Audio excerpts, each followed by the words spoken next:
I was just having a thought during this discussion as well. Like, I was talking with someone about fucking, I think, Love is Blind. Yeah. Yeah. Right? It's just a reality TV show where people don't get to see who they're dating, basically. Yeah. And there is a Japanese version, I believe. Yes. I could be wrong. And there is a British version and an American version, I believe. I've seen the Japanese and American version. Right? And I thought, like, I didn't know there was a British version. And then they were talking about it to me, and they were like, dude, this is insane. I can't believe, like, they're making out and shit in the American version. And I was like, yeah, I guess that's kind of, a big cultural difference. We wouldn't normally do that. But then Maylene tweeted this fucking, or like showed a video of this game show where the guys had to guess if they were putting a finger through the wall and if it was a real butthole or a different object. And I was like, I love it. and I was like, one, hilarious. Everyone has signed off, and like that's very funny. I'm very down for this. That is the most Malian thing she could possibly say. Also, it is the most Japanese. It's so Japanese, but then I was like, so I was like, Japanese. and then in my head they were like, yeah, we're a lot more conservative. When I was discussing with the Japanese one, they were like, yeah, we don't, it seems like yabai, you can't show that on TV. I'm like, can't show that on TV, motherfucker. This guy's asshole is being prodded on TV. What are you talking about? We can't do that. We draw the line. I can't explain. Yeah, but it's funny. I can't it's so explain different, why. right? But like living in Japan, I know why one is socially acceptable and one isn't. Yes, yeah. I can't like, But it's like, just the vibe, you know? But I guess like I have such a Westerner like mindset because obviously because I've been raised to those two different things. Yes. Yeah. And to me, I feel like they're a little closer in the boundary than I think a Japanese person would feel. And it's like, how like, I guess it's the vulnerability of emotions that is the taboo there instead of the physicality of one's body. Yes. Yeah.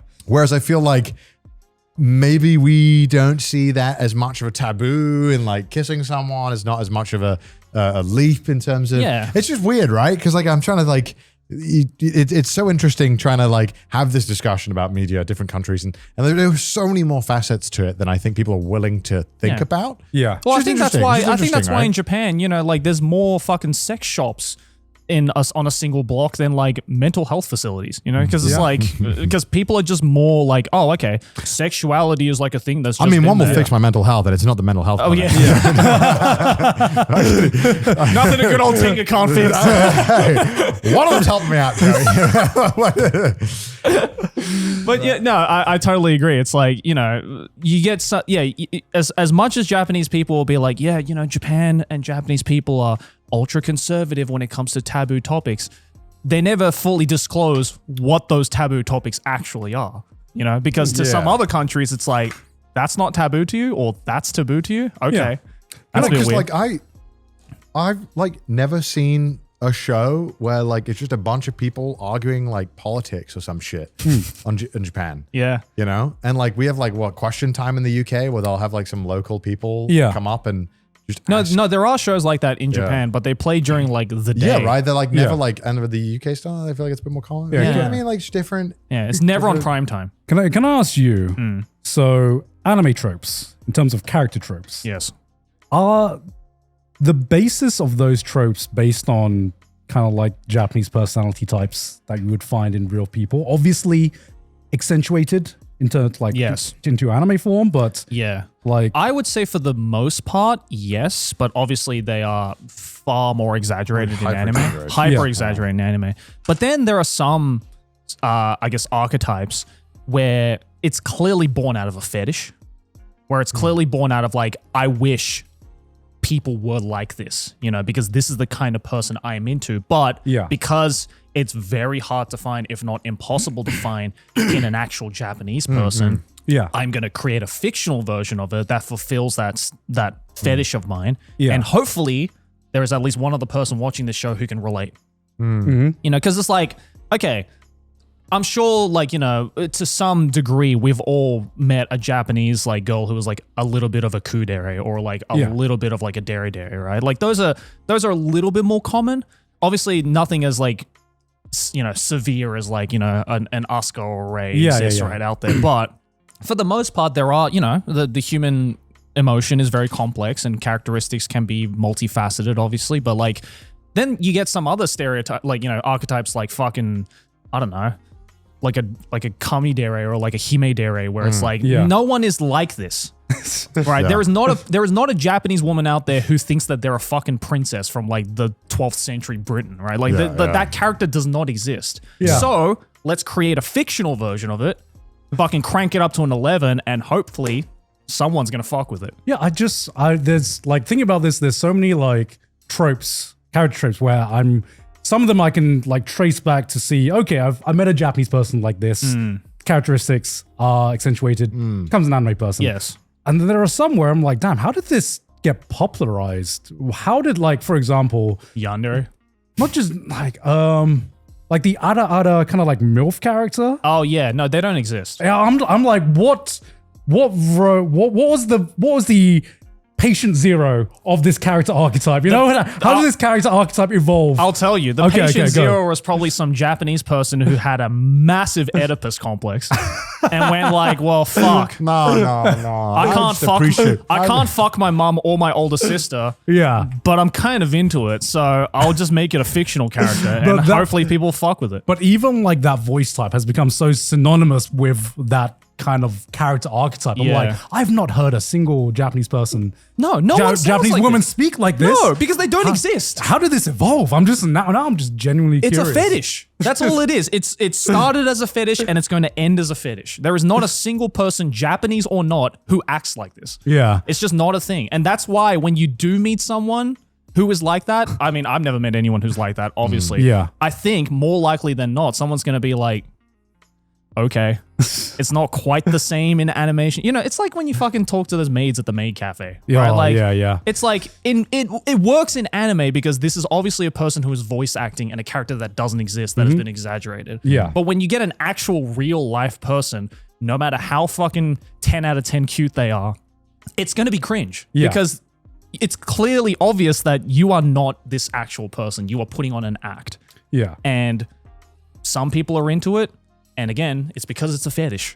That's all it is. Like maid cafe goers will justify being like, oh no, I'm just trying to help it. I'm just trying to help a sis out. You know, like I'm a fucking day one supporter. I'm like, okay, if you are, that's cool. But at the end of the day, deep down, it is a fetish. And there's nothing wrong with that.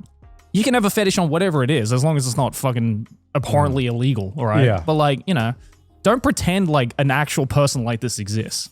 You know, don't come to Japan and expect to meet an Ada or Nair-san. I don't think anyone like that. actually is. Yeah, you know, and I hope they don't. Yeah, I think it's more of just like when I see it in real life, obviously I cannot, there's the sense of like disbelief is not there anymore. Yeah. Where in anime, obviously you're watching a fictional show, so you can like still sell yourself into these character archetypes a lot easier than if you see a live action movie sometimes. Part of the reason I can't get into like Japanese live action movies a lot of times is they keep those same character archetypes. Yeah. Oh, God. And seeing them with like real actors, I'm like, oh, this doesn't feel real anymore. It's the maid cafe phenomenon. Yeah. I really don't like watching Japanese movies. Yeah, which is why, like, I'd say some of the best live action anime are the ones that have characters that don't immediately fall into a single archetype that is unrealistic. Yeah. You know, like, look at, like, I don't know, Rurouni Kenshin, for example, right? Like, there isn't really a character in that show that is like, this guy is this archetype, or this guy's this archetype. They're very multifaceted,